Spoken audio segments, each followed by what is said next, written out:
கோளும் ஒன்றாய் காண அங்கு கற்பகம் என்னும் கடவுளின் மெய்யில் சூரியன் முதலாய் 9 கிரகமும் பலவித குணங்களை கொண்டிருக்கும் எங்கள் கற்பக தருவில் அவை வரும்போது ஒன்றாய் சேர்ந்து பலனளிக்கும்.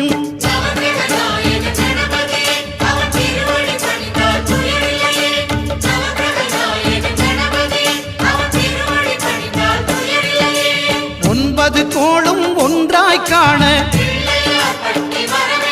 அங்கு கற்பகம் என்னும் கடவுளின் மெய்யில்